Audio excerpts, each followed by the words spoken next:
कि आप जरा देखें कि आपके जो पेपर है, जहाँ पे हम तहसीलदार की पेपर की बात कर रहे हैं ना, इसके पेपर दो हैं, 100 मार्क्स के हैं, ठीक है। और इस 100 मार्क्स में से दो पार्ट्स है पेपर, जो है ना, दो हैं। 200 मार्क्स हैं। 200 मार्क्स का एक तो इंग्लिश है, जो कि टोटल हमने पढ़ना है, ठीक है। और एक जो है ना फिर जीके है, और जीके प्लस पाक अफेयर। जीके प्लस जो है ना पाक अफेयर, ये दो हैं। एक जीके है, एक पाक अफेयर, इनका एक पेपर है, उसके 100 मार्क्स हैं, ठीक है। ये यहाँ पे मैं टॉपिक शेयर कर रहा हूँ पाक अफेयर का, पाकिस्तान स्टडी पाक अफेयर के। इसके तमाम जो टॉपिक हैं इनको हम पढ़ लेंगे नंबर वाइज। और अगर किसी ने पढ़ना है, सो ही एंड शी, वो पढ़ भी सकती है या सकता है खुद भी पढ़ ले। बट हम इन एरिया को कवर कर लेंगे आज, कोशिश करेंगे कि जितना भी हमसे हो सके एक लेक्चर को हम कवर करेंगे, ठीक है जी।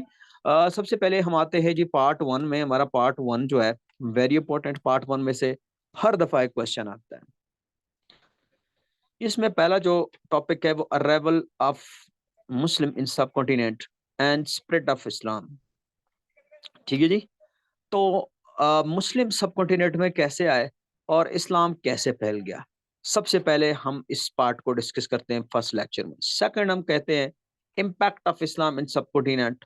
हम इम्पैक्ट ऑफ इस्लाम जो है ना सब कॉन्टिनेंट में, वो कैसे हुआ, कैसे पहले, हम इस चीज को डिस्कस करेंगे। थर्ड जो हमारा लेक्चर होगा वो role of the Sufism in spreading Islam, ठीक है। So role of the Sufism क्या था इस्लाम के स्प्रेड, कहते हैं फैलाने को, फैलाने में या प्रीचिंग में, इनका क्या किरदार था इस्लाम में, किस कदर इन लोगों ने जो है ना अहम किरदार अदा की इस्लाम को फैलाने में, एक जगह से दूसरी जगह में, ठीक है। इन दिस सब ने थर्ड है ideology of Pakistan, emergence and importance. We will discuss the ideology of Pakistan. इसकी एमरजेंस को डिस्कस करेंगे as perspective to the importance of ideology. हम आइडियोलॉजी ऑफ पाकिस्तान की इंपॉर्टेंस को भी डिस्कस करेंगे कि what is the importance of the ideology of Pakistan.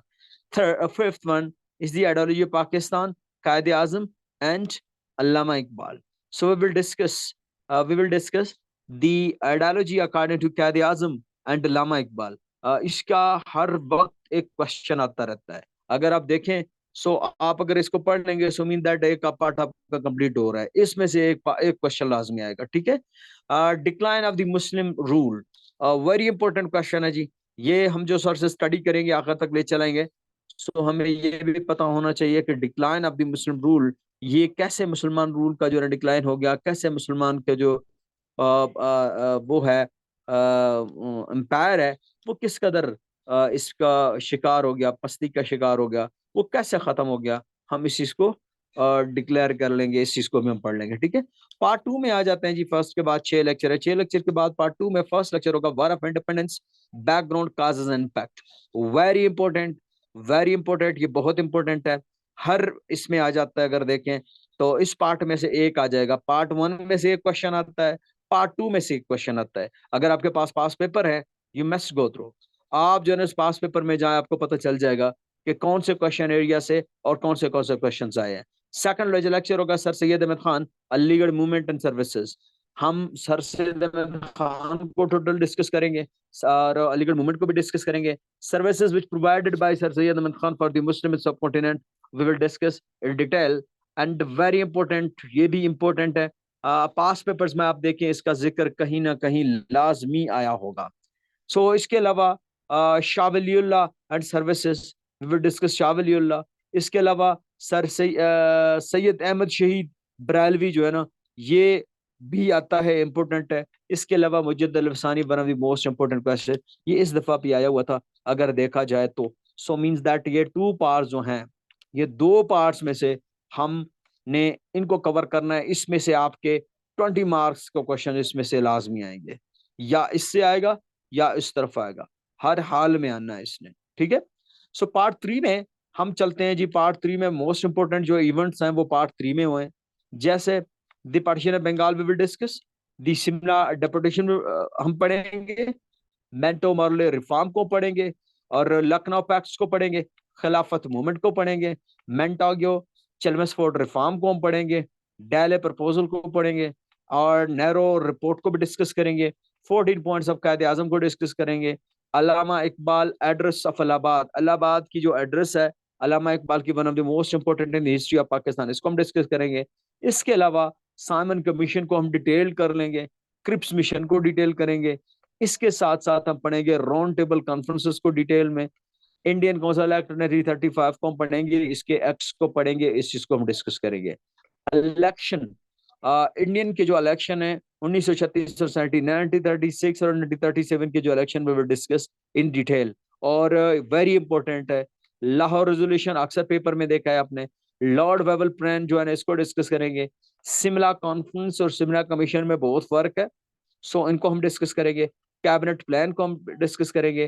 3 June plan and implementation, ये जो है ना आपके 20 टॉपिक ये होते हैं जो क्रिक है पाकिस्तान स्टडी का, इसमें से 2 टॉपिक्स आते हैं। सो मीन दैट 2 टॉपिक अक्सर यहाँ से रिपीट होते हैं, जिस भी पाकिस्तान अफेयर के पाकिस्तान स्टडी के पेपर को आप देखें, 2 टॉपिक पार्ट 1 और 2 में से रिवाइज होंगे।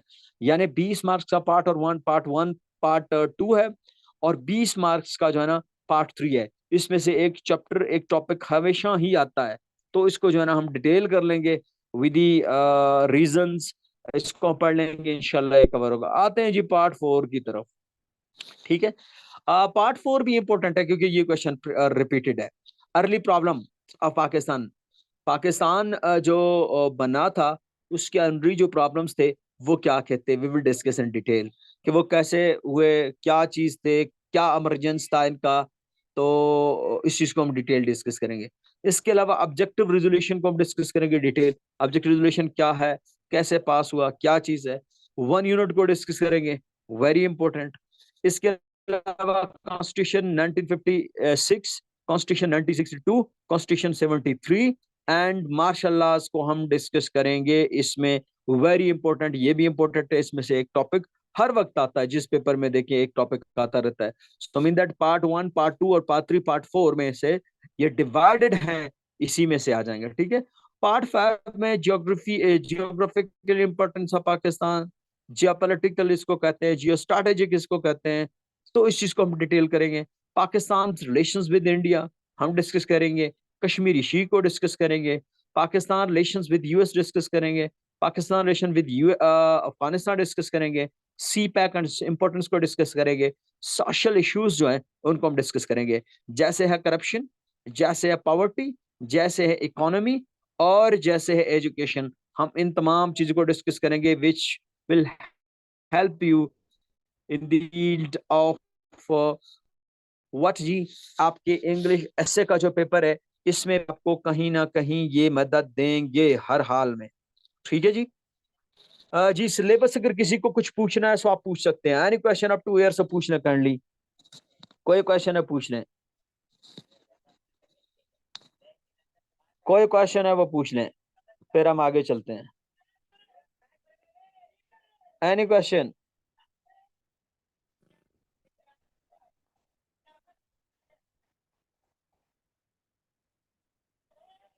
जी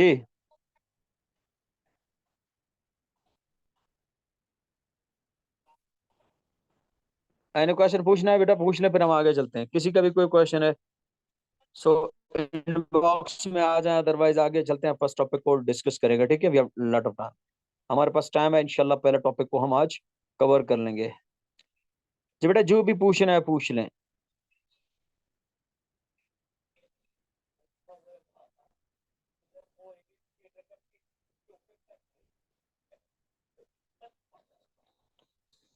जी बेटा आपको समझ आ रहा है सो पूछ लें, कोई क्वेश्चन है तो पूछ लें काइंडली।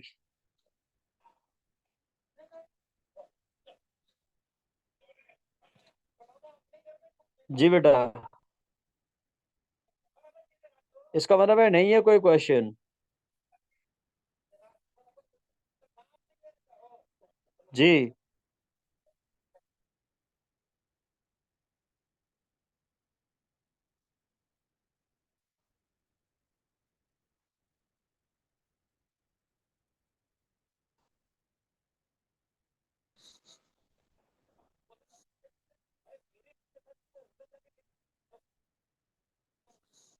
अच्छा, नहीं है कोई क्वेश्चन, कोई मसला नहीं है, आगे चले बेटा। शुड वी प्रोसीड एड, आगे चले बेटा। क्वेश्चन समझ आ गया आप लोगों को? सबको समझ आ गया?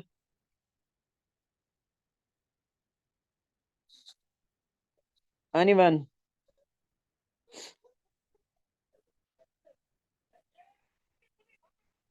ओके जी, आगे चलते हैं जी। आगे चलते हैं, हम अपने जो है ना बाकी जो चीजें हैं, इसको डिस्कस करते हैं। आज पहला टॉपिक जो है ना हम स्टार्ट कर लेते हैं फ्रॉम द फर्स्ट बिगिनिंग से, टॉपिक को स्टार्ट कर लेते हैं। और पहला टॉपिक जो हमारा है वो है arrival of the Muslim in subcontinent. We will discuss them in detail. हम डिटेल से पढ़ लेंगे जी इसको, और आगे चलेंगे इंशाल्लाह। बहुत सारे चीजें आपको मिलेंगे पाकिस्तान अफेयर के क्लास में।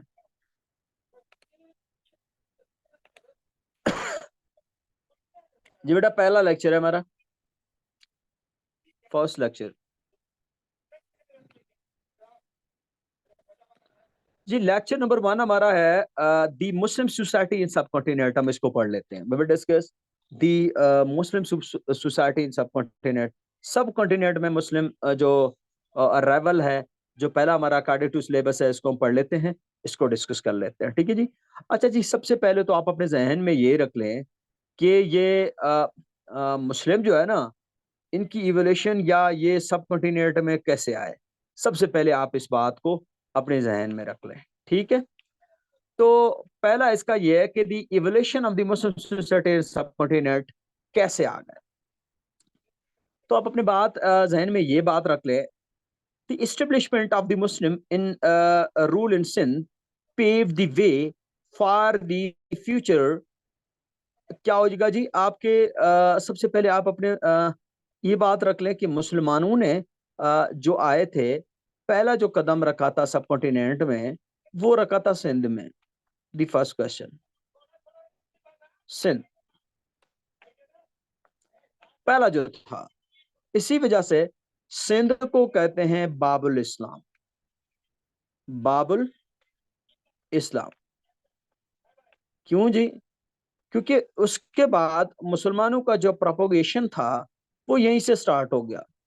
सब कॉन्टिनेंट में इस तरह है।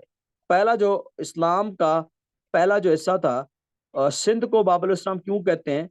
क्योंकि मुसलमानों ने फर्स्ट जो मुसलमान रूल था वो सिंध में ही बनाया था। इसके बाद फर्दर जो मुसलमानों का फ्यूचर प्रोपेगेशन था वो इस्लाम का यहाँ से स्टार्ट हो गया। इस्लाम यहाँ से फैलना स्टार्ट हो गया। अगर देखा जाए तो पहला जो मुसलमानों का अटैक था आपके सब कॉन्टिनेंट के ऊपर, तो वो पहला कब था जी? उमर पे, हजरत उमर के दौर में आए थे। ठीक है, हजरत उमर के दौर में आए थे, और उसके बाद फिर मुसलमानों का जो रास्ता था वो खुलना स्टार्ट हो गया। तो फिर मुसलमान आना स्टार्ट हो गए।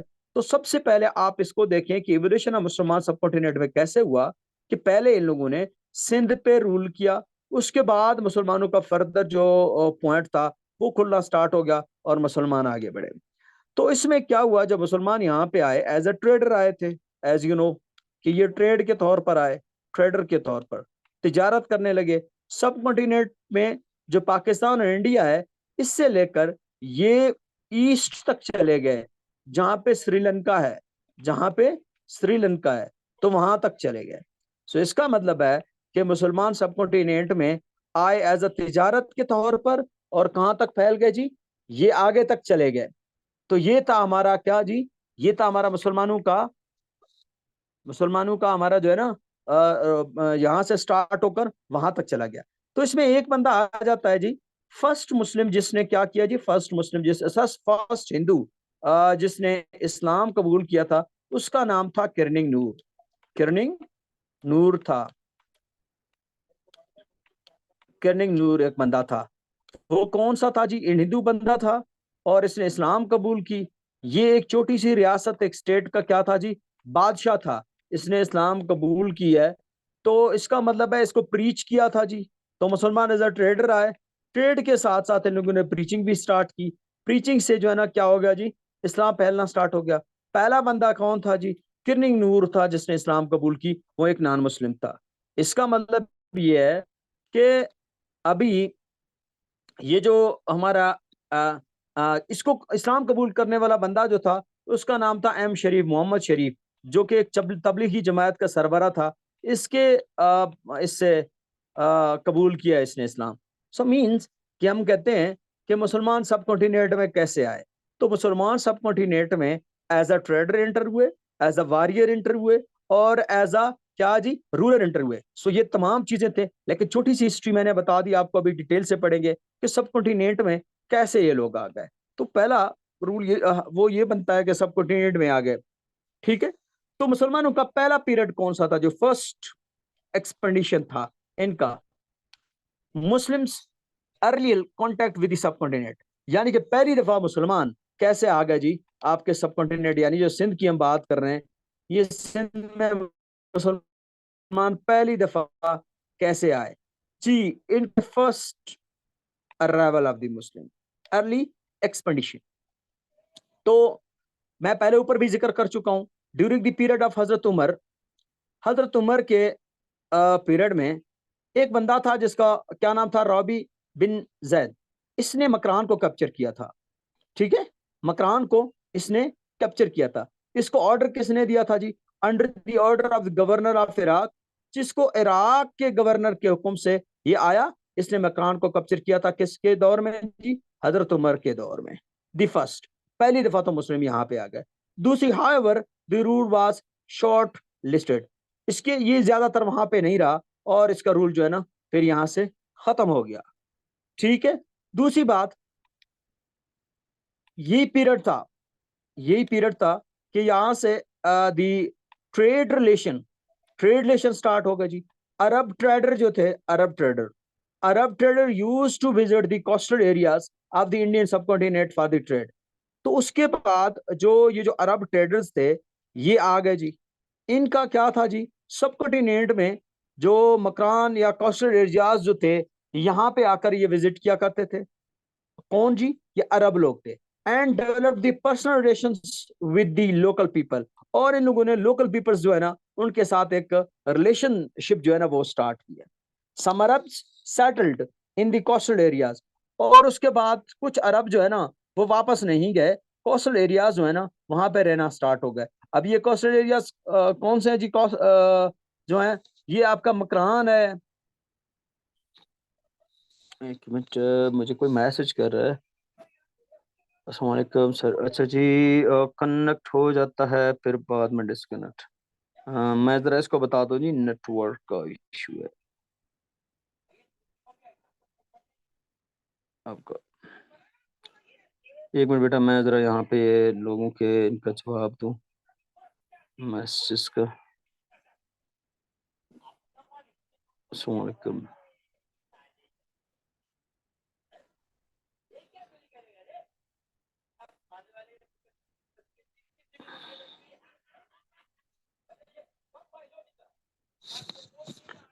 अच्छा जी, लेट अस आगे बढ़ते हैं। ठीक है जी। अच्छा, ये तो अर्ली पीरियड था। ठीक है। तो ये कोस्टल एरियाज में मुसलमान आना स्टार्ट हो गए, यहाँ पे रहना स्टार्ट हो गए, लोगों ने प्रीचिंग स्टार्ट किया, लोगों ने लोकल रेशंस पीपल से लेके, तो बाद में यहीं पे कुछ वापस चले गए, कुछ लोग जो है ना यहाँ पे सेटल हो गए। This was the first. अच्छा जी, फिर क्या हुआ जी, मुसलमान ये सब कॉन्टिनेंट के अलावा और कहाँ कहाँ चले गए जी। ठीक है। ये एक्सपेंडिशन जो था ड्यूरिंग दी वलीद बिन अब्दुल मालिक उमैयद अंपायर जो था, इसके दौर में इस्लाम जो है ना वो दूसरी जगहों पे फैलना स्टार्ट हो गया। जैसे तारिक बिन जैद है जी, इसने स्पेन को कैप्चर किया था, कैप्चर स्पेन। जैसे मूसा बिन नसीर जो है ना, कैप्चर नॉर्थ अफ्रीका को कैप्चर किया था। क्यों जी, देखें, एक सब कॉन्टिनेंट नहीं बल्कि पूरे वर्ल्ड में मुसलमान जो है ना वो फैलना स्टार्ट हो गए थे। ठीक है। उसके बाद खुतबा बिन मुस्लिम था, कैप्चर दी तुर्कमेनिस्तान को इसने कैप्चर किया। मोहम्मद बिन कासिम जो थे, अभी हमारा डिस्कस होगा, इसने किसको कैप्चर किया जी, इसने सिंध को कैप्चर कर लिया था। इसका मतलब है हमारा जो मेन एरिया है ऑफ द स्टडी वो यही है, अरावल ऑफ द मुस्लिम सब कॉन्टिनेंट है। हम इसको स्टडी कर लेंगे। ठीक है। लेकिन आज जो हमारा मेन पर्पस था कि ये मुसलमान जो है ना ये दुनिया के चारों पांच जो है ना चारों तरफ फैल गए। ये पहले कैसे आए, इसी तौर पर आए। अभी हम डिस्कस करेंगे जी arrival of the Muslim in Sindh. Sindh में मुसलमान कैसे आए। This will be the second headline. ये आपका सुर्खी जो है ना यहीं पे होगा। Arrival of the Muslim Sindh के सिंध में कैसे। सबसे पहले cause of the Muslim invasion to Sindh. क्या काजेस थे, क्यों मुसलमान जो है ना सिंध में इन्वाइट किया इन लोगों ने, सिंध को कैप्चर किया। हालांकि मुसलमान तो जो है ना आपके अरब थे, वहां पे रह रहे थे। क्या जरूरत आन पड़ी कि मुसलमान यूं पे क्यों आए। मुस्लिम वर लिविंग इन साइलोन। ये साइलोन जो है ना रिसेंट श्रीलंका को कहते हैं, यहीं पे रह रहे थे। King of the Ceylon send gift to Muslim gifts Muslim widows and orphans to Hajjaj bin Yusuf. ये जो साइलोन का किंग था, इसने कुछ गिफ्ट भेजे थे जी, और कुछ मुसलमान जो है ना उनके औरतें, बेवा औरतें थी, वो भेजे भेजे। इसके साथ साथ मुसलमान यतीम बच्चे जो वहां पे रह रहे थे उनको भेजा एक शिप के जरिए। ठीक है। The Muslim widow and the orphans were looted in Arabian Sea by pirates of Raja Dahir. तो ये जो ही दैवल के मकान पे पहुंच गए, जो कि सिंध का एरिया है, किस में जी, बैरियन अरेबियन सी में। यहाँ पे समंदरी जो चोर हैं, जिनको पैराइट्स कहते हैं, उन लोगों ने इनको लूट लिया। ये किसके थे जी, under influence of, under control of Raja Dahir Singh. तो फिर इस चीज को मद्देनजर नजर रखते हुए Hajjaj bin Yusuf asked to return the widow. Hajjaj bin Yusuf ने इनको वेडो और जो आपके ऑर्फन्स हैं इनको वापस करने की रिक्वेस्ट की, अर्ज की। राजा रिफ्यूज। राजा दाहिर सिंह ने इनको क्या किया जी, इनकार किया। Hajjaj bin Yusuf send expedition under Mohammad bin Qasim. Raja Dahir sorry Hajjaj bin Yusuf ने मोहम्मद बिन कासिम के साथ एक क्या भेजी जी, एक एक्सपेडिशन भेजी, जो कि फौज उसके साथ था, सीरियन आर्मी था। उसने आकर फिर इसको फतह किया। कैसे फतह किया, लेट्स स्टडी डिटेल से इसको स्टडी कर लेते हैं। ये जो मोहम्मद बिन कासिम के अंडर एक्सपेडिशन था, इसकी क्या वो चीजें अभी देखते हैं जी। ये मोहम्मद बिन कासिम मकरान के थ्रू इंटर हो गया, मकरान के थ्रू इंटर हो गया, मकरान के रास्ते में। ठीक है। Assist by the Makran governor. Makran का जो उस टाइम गवर्नर था, इसने इसको क्या कर दिया जी, मदद कर लिया इस काम के लिए। इस काम के लिए इसने इसकी बड़ी मदद की है। किसकी, आपकी जो ये मोहम्मद बिन कासिम है, अगर मकरान का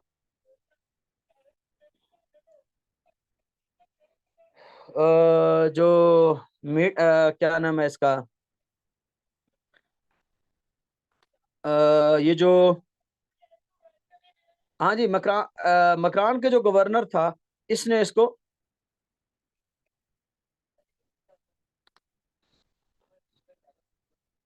इसने इसको क्या किया जी, इसने इसको थोड़ी सी मदद की है। किसकी मदद की, मोहम्मद बिन कासिम की थोड़ी सी मदद की है। क्यों जी, क्योंकि मकरान हमेशा वो एरिया है जो अंडर इन्फ्लुएंस ऑफ किसके रहा है जी, अरब रहा है, अरब के इन्फ्लुएंस में आया है। ठीक है।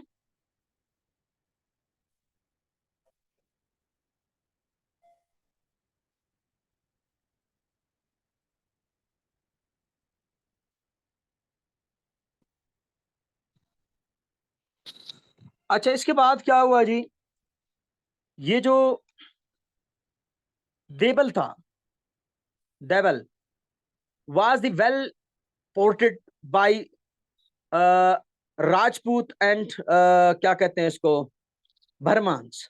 ये जो आपका देबल था एक्चुअली, ये एक प्रोटेक्टेड कहते हैं इसको, वेल प्रोटेक्टेड सीटीडी। एक मिनट बेटा, मैं जरा इसको,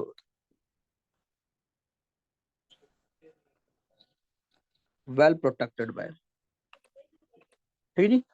ये जो देबल था उस टाइम किन के अंडर था जी, ये well protected by the Rajput, Rajput थे और बर्मन्स थे। ये किसके अंडर में आते थे सारे, ये सारे आते थे आपके जो राजा दाहिर सिंह है।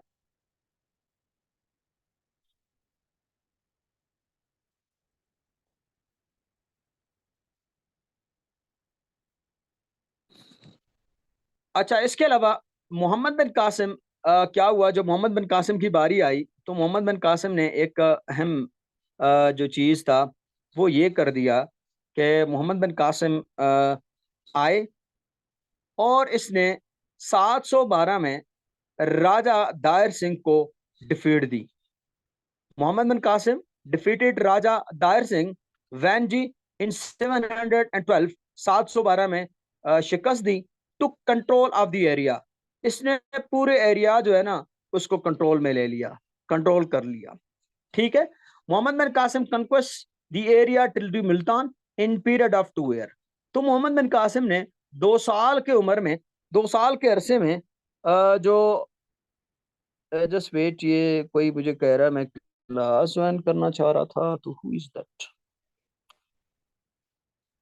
Who is that. एक मिनट बेटा, मैं ये यहाँ पे मेरा व्हाट्सएप पे मैसेज आ रहा है, मैं जरा इसको देख लूँ। हाँ, can I join the class, can tell me the process name please.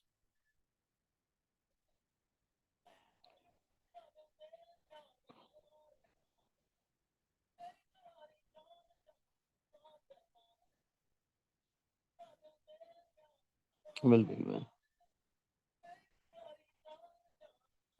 अच्छा जी, उसके बाद क्या हुआ जी, ये तो हो गया मोहम्मद बिन कासिम। हाँ, मोहम्मद बिन कासिम क्या हो गया जी, सिंध को इसने कंट्रोल इंटर हो गया और मुसलमान सब कॉन्टिनेंट में आ गए। This is the first thing. Second कहते हैं कि established of the efficient administration of Sindh, कि मोहम्मद बिन कासिम ने, आई मीन कि मुसलमानों ने कैसे, मोहम्मद बिन कासिम ने या मुसलमानों ने कैसे एक अच्छी हुकूमत बना ली और कैसा एक अच्छा सा सोसाइटी बना लिया जिसमें जो लोगों को मुतासर कर दिया, लोग जो है ना फिर इस्लाम कबूल करने लगे। पहली बात, इन लोगों ने क्या किया, tolerance and the multiple religion of the society. सबसे पहले इन लोगों ने ये कर दिया कि सिंध के अंदर जो ये आ गए या सब कॉन्टिनेंट के अंदर ये लोग आ गए, इन लोगों ने ऐसे नहीं किया कि सिर्फ इस्लाम को अलाउ किया कि Islam should be the principal religion.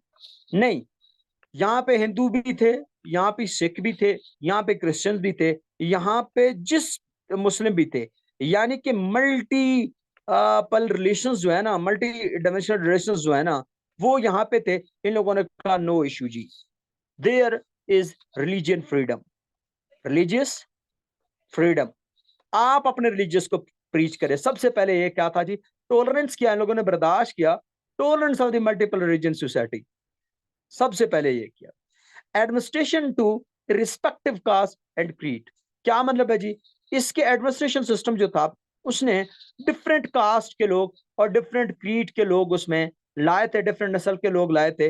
ये नहीं है कि उसमें से मुसलमानों को उन लोगों ने लगा लिया। ठीक है।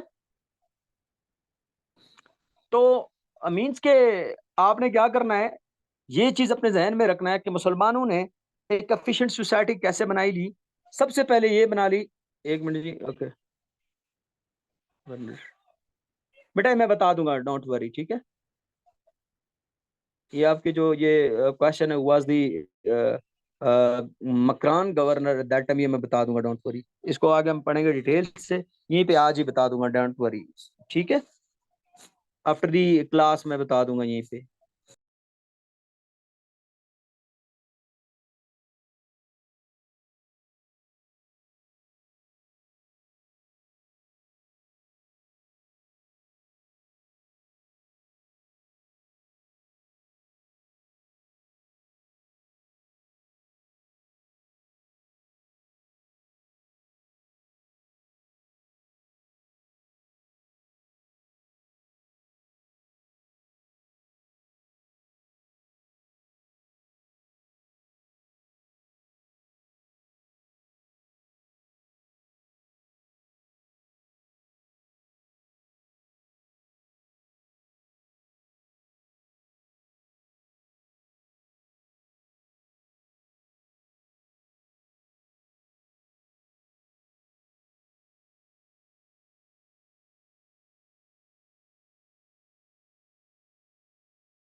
प्लीज जरा, वॉइस डिस्कनेक्ट हो गया था, वेरी सॉरी।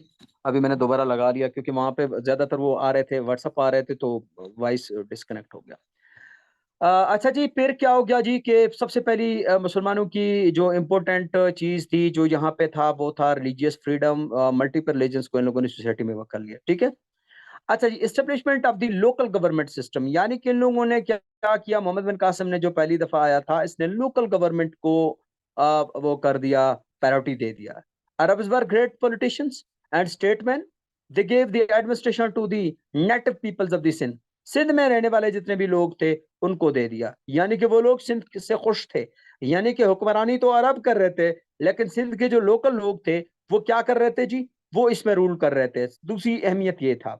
अच्छा, Hindu were appointed at the highest offices of the state.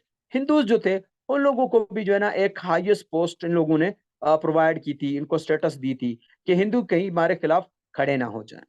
So mean that बाद में इशू तो बन गया था, जो मुगल अंपायर आ गया था, आगे हम पढ़ेंगे क्या why the Mughal umpire fail.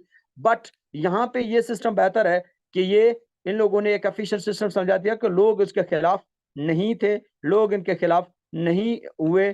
क्यों? क्योंकि जो है ना ये लोग क्या कर रहे थे जी, ये लोग लोकल जो लोग थे उनको प्रायोरिटी दे रहे थे। दूसरा, इन लोगों ने सोर्स ऑफ रेवेन्यू जो है ना वो क्या रखा जी, लैंड रेवेन्यू, लैंड पे इन लोगों ने वो टैक्सेस रखे जी। कस्टम ट्रांजिट, और कस्टम ट्रांजिट कर दिया, कस्टम जो आने वाले चीज थे बाहर से उनको कस्टम लगा दिया। हम 1/5 ऑफ दी बोटनी, और जो आपके जो बोट वगैरह थे बोटी, उन पे जो है ना बोट चलाते थे सिंध में, तो उन पे जो है ना ये लोगों ने टैक्स लगा दिए थे, और जायजा एंड टैक्स इन लोगों ने लगा दिए थे। ये आपके सिस्टम रेवेन्यू था। सो इसका मतलब ये कि पहला क्वेश्चन आपका कंप्लीट हो गया, सोसाइटी के मुसलमान सबसे पहले कैसे इस्लाम में, सॉरी सब कॉन्टिनेंट में एंटर हो गए। सो हमने पढ़ा था अर्ली एक्सपेंडिचर, जहाँ पे एक्सपेंडिशन जो पहले मुसलमान आए थे हजरत उमर के दौर में। दूसरा फिर मैंने ये बता दिया था कि ड्यूरिंग खालिद बिन सॉरी वलीद बिन अब्दुल मालिक इसके दौर में, उमैयद अंपायर के दौर में आए थे। डिटेल में पढ़ा लिया मैंने कि तारिक बिन ज़ियाद कहाँ गया था, मूसा बिन नसीर कहाँ पे गया था, मोहम्मद बिन कासिम ने किस चीज को कैप्चर किया था। उसके अलावा हम आ गए थे 2 पे, जो सिंध का अरावल था, हमें ये पता चला कि how the Mohammad bin Qasim capture the Sindh. और फिर नंबर 3 में हमने कहा कि 3 हमने हेडलाइन दी है इसके, tolerance of the multiple religious society. दूसरी हमने कहा थी क्या कहा जी, establishment of the local government system, local government जो लोकल लोग थे उनको दे दिया था। और सोर्स ऑफ रेवेन्यू इन लोगों ने land revenue, custom transaction, home 1/5 of the बोटी इस पे था, जायजा था, और क्या था जी, टैक्स थे। ये तमाम एक क्वेश्चन जो आपका पहले वाला पाकिस्तान स्टडी का है वो कंप्लीट हो गया है। वो मैं जरा यहाँ पे आपको बता दूं कि कौन सा क्वेश्चन। नंबर 1, ये 2 कंप्लीट हो गए जी। नंबर 1, ये आपका अराइवल ऑफ द मुस्लिम सब कॉन्टिनेंट कैसे हो गए। दूसरा, इम्पैक्ट ऑफ द मुस्लिम इन सब कॉन्टिनेंट, क्या इम्पैक्ट था, इसकी कैसे वो हो गया, ये कंप्लीट हो गया। इसको आगे हम बढ़ाएंगे थोड़ा सा, जो गजनवी का दौर था या बाकी जो था, ये नीचे इंशाल्लाह कल के लेक्चर में और परसों के लेक्चर में मैं आपको समझाता जाऊंगा। ये देखें नीचे, अभी इसके मैं इंशाल्लाह नोट्स भेज दूंगा। गजनवी को हम पढ़ लेंगे, मोहम्मद गौरी को पढ़ लेंगे, सलातीन दहली को, रूल ऑफ मुगल्स को पढ़ लेंगे। फिर ये इम्पैक्ट, ये आपका फर्स्ट लेक्चर यहाँ पे आकर कंप्लीट होगा। फिर लेक्चर नंबर 3 आपका स्टार्ट होगा, ठीक है। लेक्चर नंबर 1 क्या था जी, लेक्चर नंबर 1 आपका ये यहाँ से यहाँ तक, how the Muslim enter into the Sindh, ठीक है। बेटा यहाँ तक आप हमारा लेक्चर था, क्योंकि ये जूम मीटिंग के 40 मिनट होते हैं, तो 40 मिनट का हम कोशिश करेंगे। और कल परसों इंशाल्लाह फिर इसको मैं करूँगा थोड़ा सा, क्या इसको मैं थोड़ा सा वो क्या कहते हैं इसको, इसकी